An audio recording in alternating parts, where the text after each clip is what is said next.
And good evening on this Monday night. Welcome to the University of Dubuque football show here on 101.1 The River, WVRE, Dickeyville, Dubuque. As we're going to be joined by head coach Stan Zwiefel here in just a moment. As you heard Mike talk about, the Spartans coming off another win over their crosstown rivals 6 blocks away. The Loras College Dewhawks 37-31. And the big game coming up at Decorah on Saturday as the Spartans hit the road again to travel to Luther College to take on the Luther College Norse, who are still searching for their first win of the season. But they're always seem to be ready when the Spartans come to play. And it should be a good matchup coming up this Saturday here on 101.1 The River.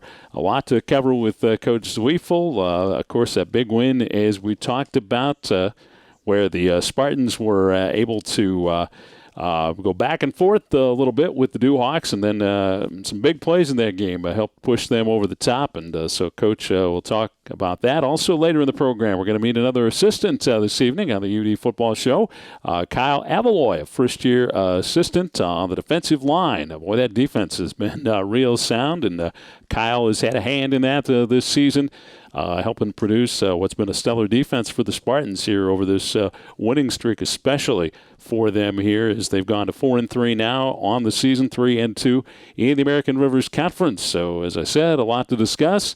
We'll bring in Coach Zwiefel, get his thoughts on the Loras College victory this past Saturday, and then we'll talk about the matchup this coming Saturday against Luther College. All coming up here. You're listening to the UD Football Show on 101.1 The River. And we're back on this Monday night on the UD Football Show here on 101.1 The River as Coach Stan Zwiefel going to join me. And we're also streaming this live on Facebook, too. So if you are a Facebooker and you want to watch from the University of Dubuque's website, you can go ahead and do that and listen to the program as well. But, Coach, congratulations. Thanks, Tim. Another Key City Clash victory for the Spartans, 37-31. Folks that are watching the stream tonight can see the big key in the background right here, safely in your office right now, back in the trophy case. So, great win on Saturday. You know, it's kind of interesting, Tim. The last 3 years, they have not been decided to the last end of the game, and this was no different.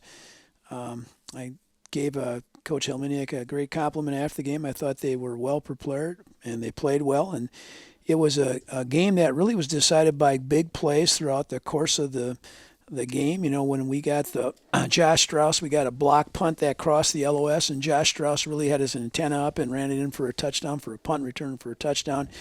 And at that time, Tim, I thought it was a very comfortable lead, but I won't tell you, that old punt team ran out there, and we got another one blocked, and this one for a touchdown, and that really changed how it was. And, you know, then our defense got another turnover, and as you mentioned earlier, Tim, our defense has played extremely well in taking the ball away, and I always tell you that that's something we practice every day in our turnover circuit, something we really pride ourselves in on defense, and same thing we pride ourselves in offense, not turning the ball over, and we didn't turn the ball over on Saturday, and of course that came back to haunt those guys on the other side of the line of scrimmage. The Loras turned it over a number of times, which I thought was the deciding factor in the game, and usually is when you play a close game.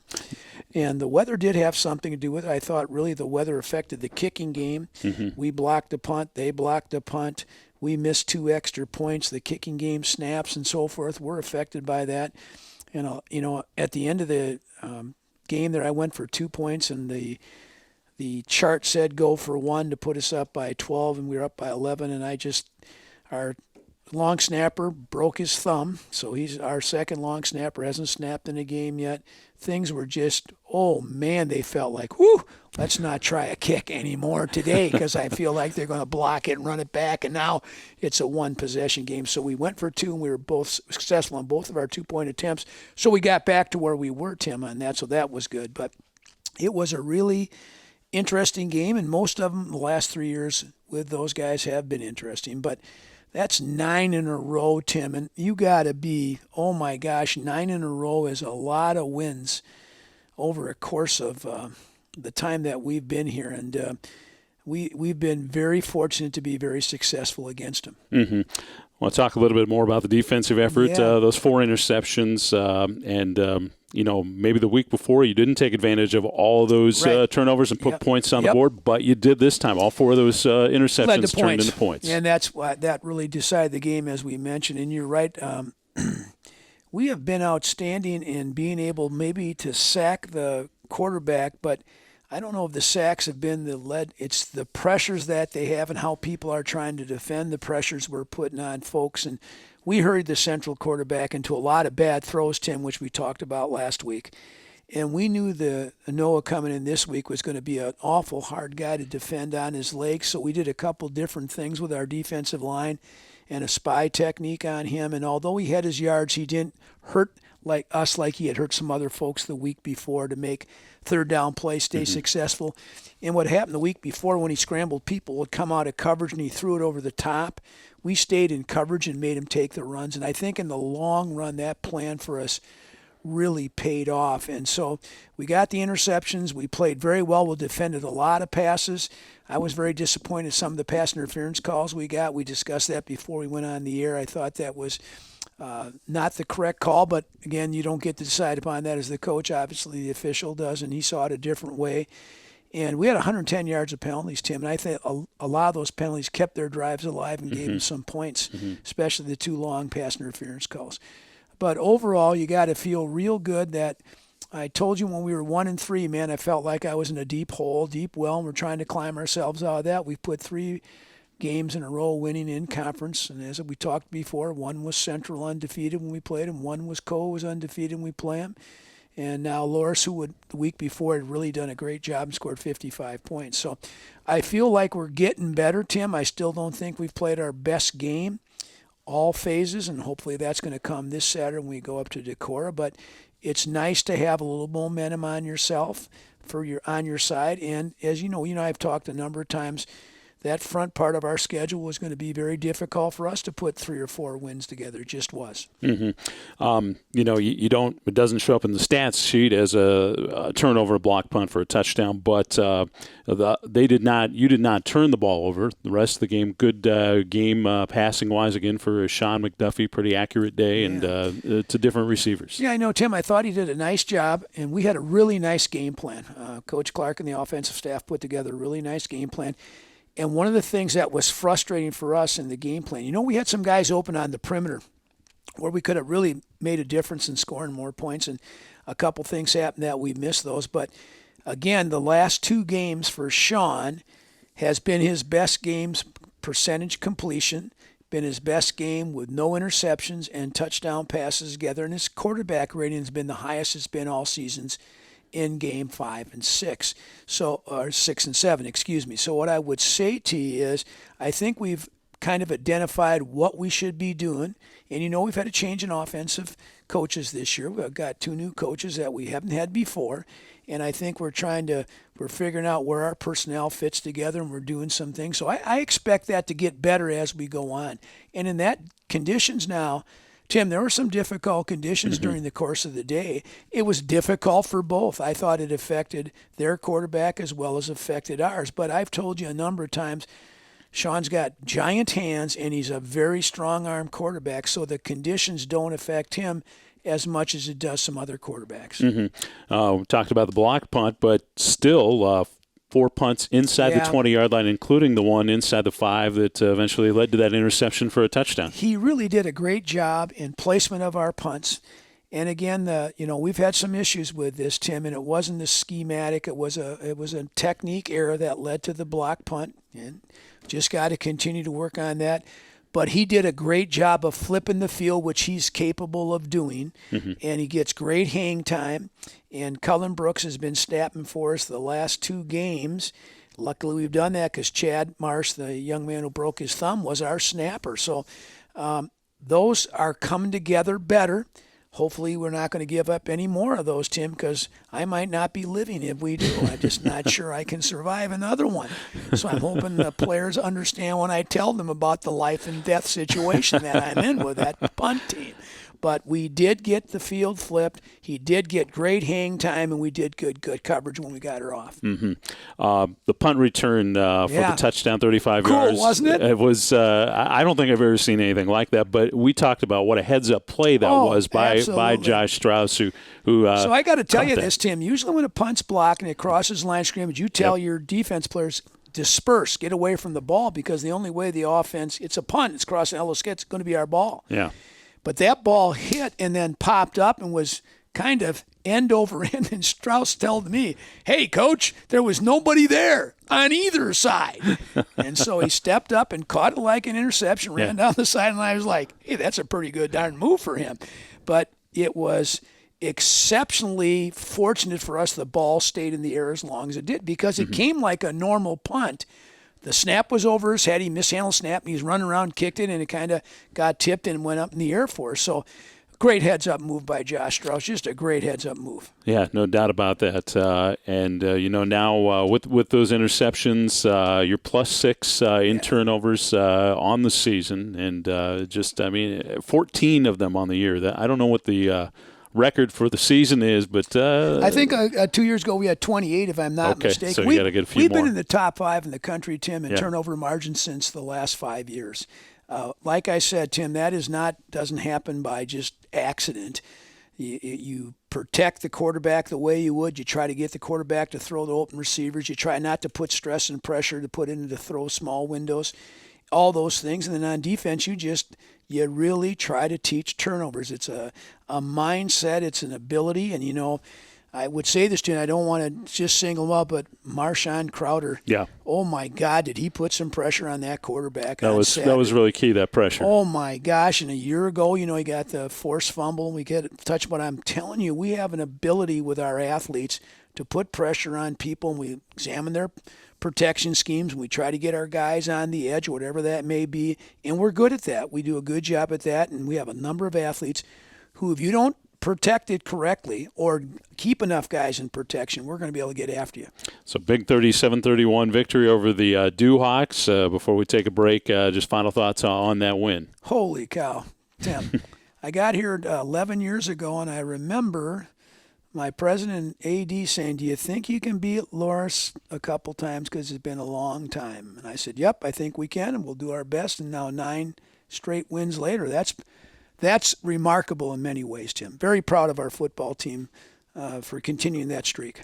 And it was a homecoming game. You got to be proud of the Spartan fans. Some Loris fans helping put over 6,000 in attendance at the ball game. That's what I saw. The attendance figure hanging through the rain, and sticking with that. Paul and I were talking after the game on Saturday. We had a chance to visit. He stopped in with the statistics for me. We visited a little bit. Paul Meisner, our AD, and we talked a little bit about, we probably have a chance to have the most attendance that we've had in a season, because, we had 10,000 or 11,000 at Whitewater, and we've had some really nice home attendance. So, that was fun. We had, I think somebody told me 780 alumni back for the contest. That's what I think what signed up. So, really kind of nice, and really nice homecoming win over a rival that's down the street from us, and all those things add up to a real nice homecoming game.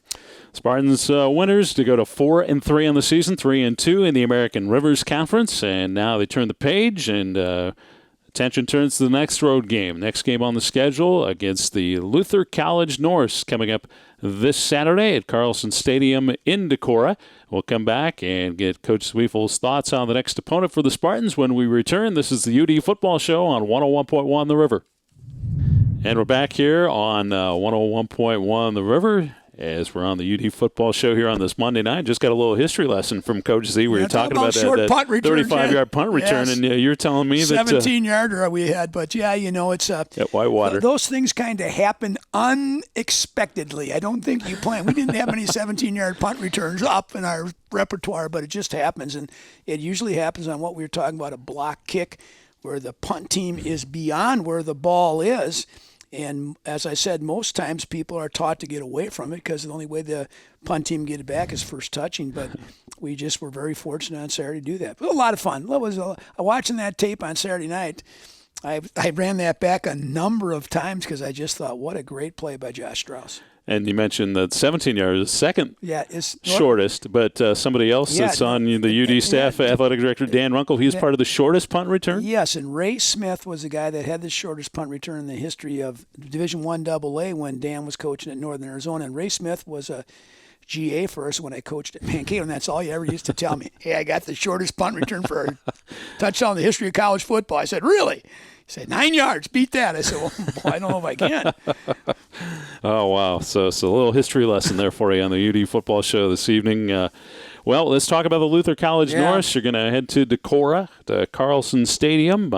Luther off of their bye weekend. The Norse have really been struggling this year. 0-6, 0-4, and really have taken their lumps in the league. You know, Tim, one of the things that always scares me about Luther, and since Coach Hafner was up there and now Coach Padilla is the head coach, Hafner left to take a job down in Missouri, I believe it was. But now they run an option offense, kind of an old-style wishbone offense, double option and triple option. Now, last year, they ran the true triple with the fullback in the dive position and ran true triple right and left. They're not doing that this year, but they scare you so much in that if you have a mistake assignment-wise, Tim, you can have a guy running free. You don't have to block anybody. They're optioning 2 or 3 different guys depending on what their scheme is.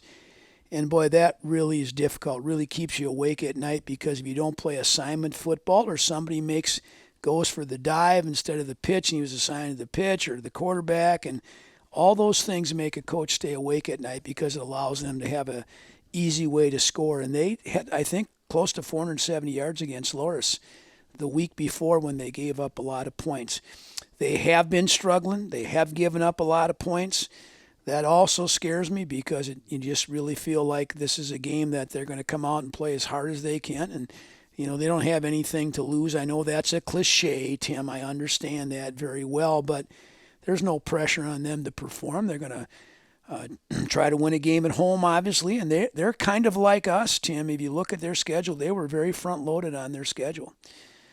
So I feel like they probably think they're good to their portion of their schedule where they can – get some victories, and I really want us to go up there and continue to play better than we did last Saturday. As I told you 3 weeks ago, we felt like we could get on a roll, and I think we've started that. We'll see how that thing finishes, obviously, but I really feel like our men are feeling they're playing better, things are going better, all those kind of things taking place. Now, they have been an extremely team that's given up a lot of yards rushing, Tim. Mm-hmm. And we haven't rushed the ball very well. So, I don't know what that means other than statistically that's what it means. And so they gave up a lot of yards rushing in their losses. But we had a terrible day rushing the ball on Saturday, Tim. And we're going to try to correct that this week in practice. And we'll see how that all matches up on Saturday. I know, speaking of the rushing game, Cordell Stillmunkus has been pretty much carrying the weight. Quentin Bolden coming in at times. Dwayne Allen Jr., do we know much about his situation? We really don't know if he's going to be able to play on Saturday. My gut feeling is no, he won't be able to. We talked about this 4 weeks ago at Wartburg. He got turf toe, and it just hasn't healed as quickly as he'd like it to. We were hoping he was going to be able to play in this game. He's X amount of yards short of the all-time rushing record. He was a potential All-American. That's probably gone now with the number of games that he's missed. And so those things it's too bad for Dwayne and too bad for our football team, but we're going under the assumption, Tim, that he won't be ready this Saturday. And then we have a bye week, and we're hoping we can get him back at the last 2 weeks of the season.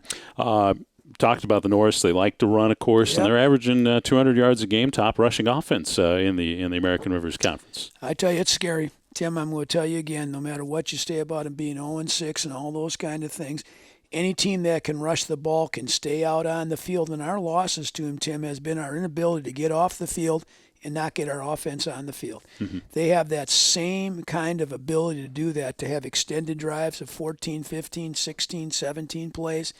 And, that becomes kind of a deal. You know what I'm saying? You can't get any rhythm on offense. They're keeping you off. It tires out your defense. So it'll be an interesting matchup. Last year we played very well against them. We played very, very well. But 2 years ago we did not play very well against them up there. So we'll have to see how that works out. We've got a plan, and we're going to put that plan in place, and we're hoping we can limit them and make them throw the ball. Tim, they have struggled throwing the ball in the air. They're relying on their ground game to be. That's what they're trying to do offensively, and hopefully we can get on the field and get them off the field defensively, get our offense on the field and see what we can do.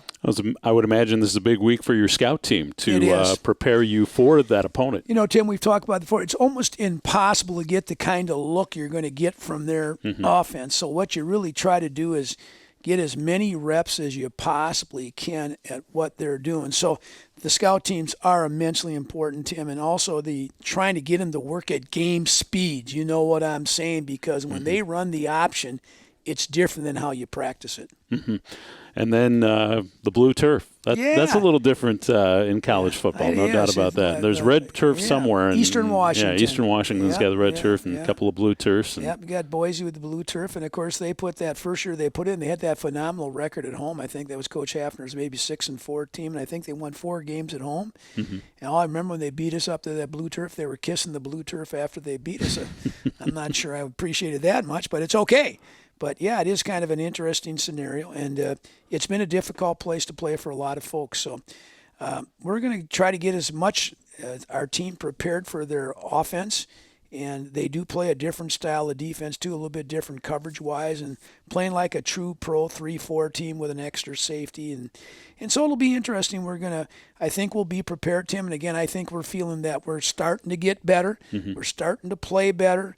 And we're hoping we can continue that up at Decorah. Your final game before the bye week. Yeah. Any final thoughts on Luther before you head up there on Saturday? I sure hope we can get off into the bye week on a good note, Tim, for us. As I told you, it's been such a long struggle. It seems like it's been such a long time for us to get to where we were. And I'm hoping the men like that feeling where we are and we can continue that. All right, Coach, we appreciate you coming by. Kyle Avaloy, yes. One of your new assistants, going to be joining us next. He's done a great job with our defensive line, a tremendous relationship builder, a great young coach, a really good person. He's done a nice job with our D-line. I'll let him talk about those things. All right, we'll be anxious to hear from Coach Avaloy coming up. This is the UD Football Show on this Monday night here on 101.1 The River. We'll come back with the final segment of the program right after this.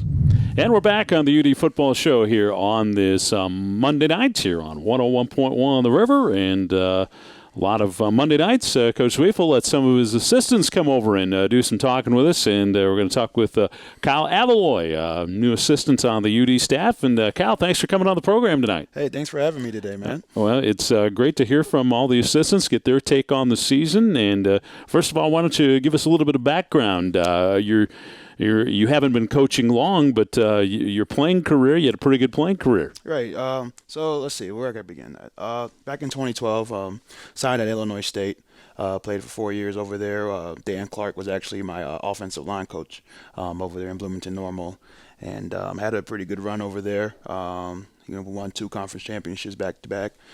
Played a national championship game that went down to the bitter end of things, and after that had an opportunity to pursue and continue playing football. Got invited to the Chicago Bears camp and also Tampa Bay Buccaneers camp too as well. And just for a while, it's been chasing the dream, and decided to take the next step in my journey and decided to get into coaching. And that's how I ended up coming out here. Got a phone call from Coach Z and Dan Clark at the same time, reaching out to me about me being the perfect fit to come in and coach, and here I am now. You played a little arena football too. Yeah, a little arena ball too as well. Played in the field for Philadelphia Souls out in the AFL. Owner is Ron Jaworski, so played out there for a season, and it was actually pretty fun, pretty exciting to see Jaws right there in front of you every single day. So it was pretty exciting to play for them. Great area, great people, great organization. I couldn't ask for a better experience out there. Were you always interested in getting into the coaching side of things, growing up, and even when you were playing? Oh yeah, absolutely. I'm always about the players. Growing up, I just love watching coaches and how they change players' lives, and that was always something that I always wanted to get into as well. And this is a great opportunity now, working with a great group of young men who are willing to work hard and just kind of guide them down the right path, and learn from not only my mistakes, but also trying to guide them and lead them down the right path so they can be successful just like me. Well, let's talk about your group of defensive linemen. Give them some props. Boy, we've just seen them improve week in and week out, and that Spartan defense has really been responsible for helping out in a big way in a lot of these wins. Right, absolutely. And, those guys up front, and the best thing about them is that they're very young. We have one senior, Kyle Marsh.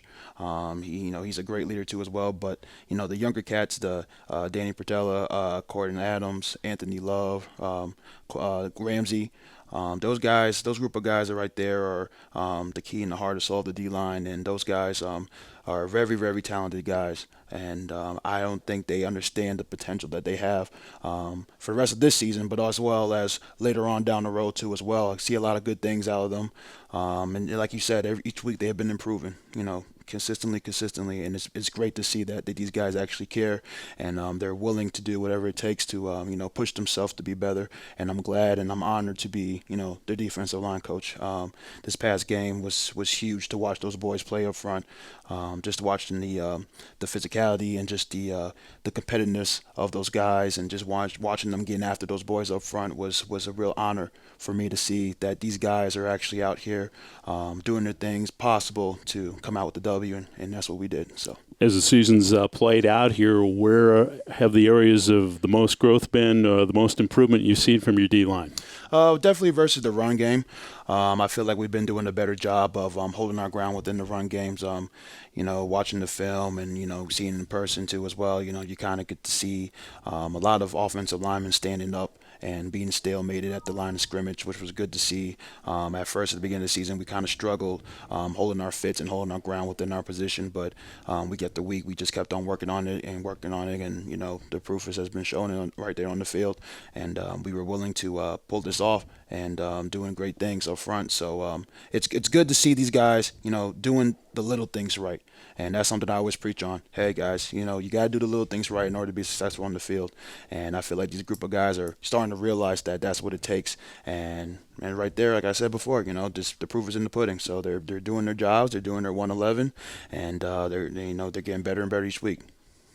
This being your first year here at the University of Dubuque, how's it been? What do you really enjoy about this coaching staff? Oh, man, I just love the coaching staff in general. They're a great group of guys. They're definitely role models I could see myself becoming one day out of each and one of them, from Dan Clark to Coach Huberty, Coach Carlman, Coach Knapp. These guys are great guys, great people on and off the field, and they're willing to help and take a young coach like me underneath their wing and kind of guide me down the right path and show me the ropes of the coaching world, because the coaching world isn't easy. Just experiencing the long hours and, the dedication, the hard work that you have to put in day out as a coach. It's really exciting. And at the same time, it puts you in an uncomfortable situation that I always wanted to be in. And it's making me better each and every week as a coach. So I'm thrilled and blessed to be part of the staff. Coach Z is a phenomenal head coach, and just things that he's been doing for the staff and for the university has been absolutely great.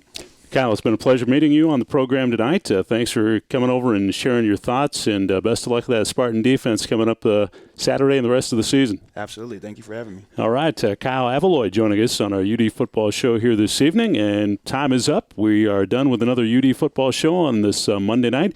We won't have a show next week. It's the Spartans bye week, and so we'll take that Monday off, but return in 2 weeks, Monday night at 6 o'clock. Of course, on the broadcast on Saturday, Jim Cloran will join me for the play-by-play action as the UD Spartans traveling to Luther to take on the Luther College Norse. It'll be 12:40 with the pregame, 1 o'clock with the kickoff from Carlson Stadium in Decorah. So, for the UD Football Show, I'm Tim Larry on 101.1 The River.